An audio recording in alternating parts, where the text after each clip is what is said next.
जय हिंद, नमस्कार। मैं अंश सभी को अपने चैनल पर बहुत बहुत स्वागत करता हूँ। माय डियर स्टूडेंट, आज का जो सेशन होने वाला है कक्षा 10 और 12 के लिए बहुत महत्वपूर्ण है जीव विज्ञान का। मादा जनन तंत्र के विषय में हम लोग समझने जा रहे हैं। हेडिंग जो हमारी होने वाली है मादा जनन तंत्र। बच्चों ध्यान देना है, मादा जनन तंत्र क्या होता है। सबसे पहली बात जो है इसमें पहली हेडिंग जो हमारी है वो है हमारी अंडाशय के विषय में। ये जो भाग है ये अंडाशय है, ठीक है। क्या होता है बच्चों? अंडाशय। किसी भी मादा के बॉडी में अंडाशय की संख्या सदैव 2 होती है, 1 और 2। क्या होता है? अंडाशय की संख्या 2 होती है, ठीक है। मादा के शरीर में अंडाशय की संख्या सदैव 2 होती है, 2 होती है। मैंने क्या बताया बच्चों कि मादा के शरीर में अंडाशय की संख्या सदैव 2 होती है, ठीक है। 1 और 2। अब समझने की बात ये है, देखो सब कुछ जो कुछ सर्वसर्वा सब क्षेत्र पर डिपेंड करता है। जिनको फिगर आ जाएगा वो चुटकी में लिख जाएगा। जैसे मैंने बताया मादा के शरीर में अंडाशय की संख्या 2 होती है, हो गया। अब दूसरी बात बच्चों ये है कि इससे जुड़ी हुई, ठीक है, एक नलिका गई होती है जिसे हम अंडवाहिका कहते हैं, ठीक है। इसमें एक ट्यूब जैसी संरचना, ये जो अंडाशय होता है, अंडाशय में एक ट्यूब जैसी संरचना गई होती है जिसे अंडवाहिका कहते हैं। ये हमारी अंडवाहिका है, ठीक है। ये जो लिखा हुआ है पूरा भाग ये अंडवाहिका है, ठीक है। तो हम लिखेंगे बच्चों कि अंडाशय से जुड़ी हुई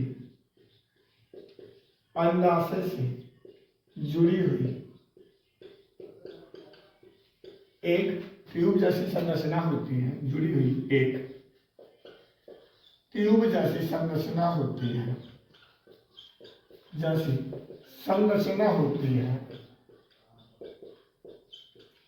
जिसे अंडवाहिका कहते हैं,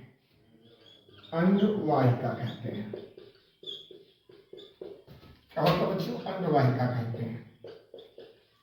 प्यारी साथियों, मैंने क्या बात बताया, ध्यान दीजिएगा।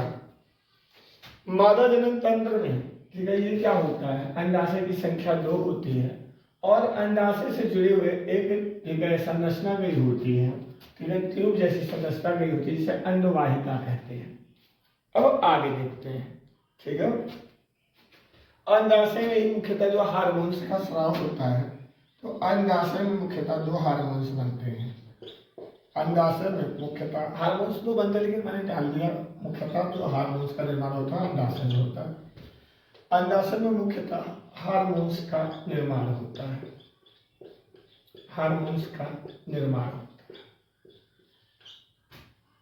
अब जानते हैं आगे की जो बात है अंडाशय के जस्ट बाद, ठीक है। अंडवाहिका की बात करते हैं। ये अंडवाहिका क्या होता है विद्यार्थियों? ये जानते हैं अंडवाहिका। अब प्यारे बच्चों, अंडवाहिका क्या होता है? ध्यान दीजिएगा। जो बच्चों अंडवाहिका होती है प्रत्येक माह, ठीक है, अंडवाहिका जो होती है विद्यार्थियों, ये क्या होती है? प्रत्येक माह एक अंडा जो होता है, देखो जो मादा का बॉडी होता है, शरीर होता है विद्यार्थियों, क्या होता है कि उसके शरीर में, ठीक है, ये जो हमारा अंडाशय होता है, एक साइड में एक महीने में अगर इधर से अंडाशय जो होगा, ठीक है, अंडे का निर्माण होगा इस अंडाशय में, तो अगले महीने में इस अंडाशय, इसका नियम होता है कि जो मादा की शरीर होती है महिला की, उसमें जो अंडाशय का निर्माण होता है, अगर एक बार इस साइड पे अगर अंडे का निर्माण हुआ तो अगली बार इस साइड में होता है, ठीक है। तो प्रत्येक माह एक अंडा परिपक्व होता है, प्रत्येक माह एक अंडा परिपक्व होता है।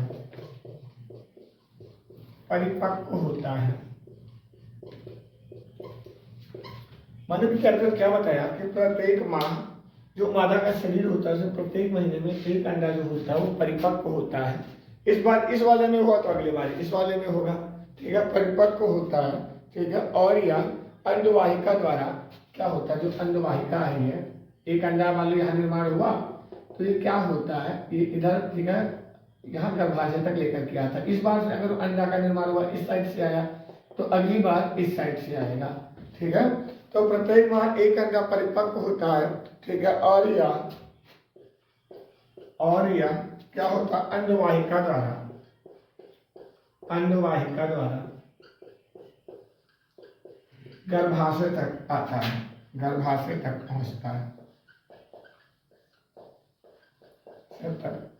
है, ठीक है। अब ठीक है, बात करते हैं गर्भाशय की। देखो साथियों, जो हमारा सेशन है इसको बहुत डीपली तरीके से समझिएगा। मैंने अभी की बात क्या बताई, सबसे पहला बात मैंने बताया अंडाशय। तो जो मादा का महिला का शरीर होता है, जब कोई लड़की 13 साल से एबव हो जाती है, तो जो अंडाशय होता है, ठीक है, वो अंडाशय की संख्या 2 होती है, 1 और 2। और ये जो अंडाशय होता है, ठीक है, अंडाशय से जुड़ी हुई एक ट्यूब जैसी संरचना होती है, जिसे हम लोग अंडवाहिका कहते हैं। देखो जुड़ी हुई एक ट्यूब जैसी संरचना है, ठीक है, इसको हम अंडवाहिका कहते हैं, ठीक है। अंडाशय में मुख्यतः जो हार्मोन्स जो निर्मित होते हैं, अंडाशय से ही निर्मित होते हैं। अब अंडवाहिका जानते हैं। मैंने बताया कि प्रत्येक मादा के शरीर में, अब ठीक है, ये जो अंडाशय वो 2 है, तो मान लो ये अंडाशय है, तो पहले माह में इस साइड में अगर अंडे का निर्माण होगा, तो दूसरी बार इस वाले में होगा। तो वही मैंने लिखा, प्रत्येक माह एक अंडा परिपक्व होता है, ठीक है। और यह ठीक है अंडवाहिका द्वारा, ये अंडवाहिका द्वारा ये गर्भाशय जो है यहाँ तक ये पहुँचता है, ठीक है। अब बात करें विद्यार्थियों गर्भाशय की, तो बच्चों ये गर्भाशय क्या है ये जानते हैं। गर्भाशय क्या होता है ये बात समझते हैं। तो दोनों अंडवाहिकाएं संयुक्त होकर के एक लचीली संरचना बनाती है। दोनों अंडवाहिकाएं ठीक है संयुक्त होकर के एक लचीली संरचना बनाती हैं, जिसे हम लोग गर्भाशय कहते हैं। एक लचीली संरचना बनाती हैं जिसे गर्भाशय कहा जाता है। ध्यान दीजिएगा, मेरा फिगर बहुत अच्छा नहीं बनता है। मैंने ये बताया कि दोनों जो ठीक है हमारी अंडवाहिकाएं होती हैं, ये एक साइड से इधर आया, एक साइड से, तो ये एक ऐसी लचीली संरचना बनाती है जिसे हम लोग गर्भाशय कहते हैं, ठीक है। तो दोनों अंडवाहिकाएं संयुक्त होकर के, दोनों अंडवाहिकाएं संयुक्त होकर एक लचीली संरचना बनाती है, एक लचीली संरचना बनाती है, एक लचीली संरचना बनाती है, जिसे गर्भाशय कहते हैं, जिसे गर्भाशय कहते हैं, गर्भाशय कहते हैं।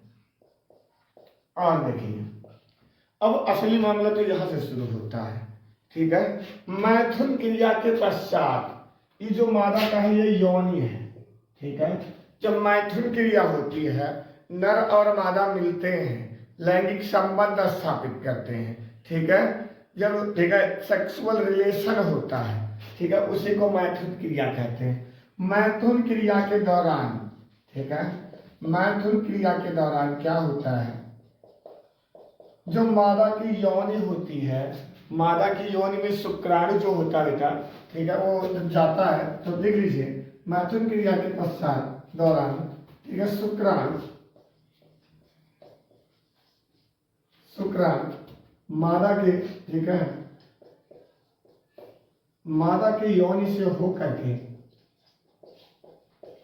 योनि से होकर वह ठीक है कहा जाता है अंडवाहिका में जाता है, होकर वह अंडवाहिका तक प्रवेश करता है, वह अंडवाहिका तक प्रवेश करता है।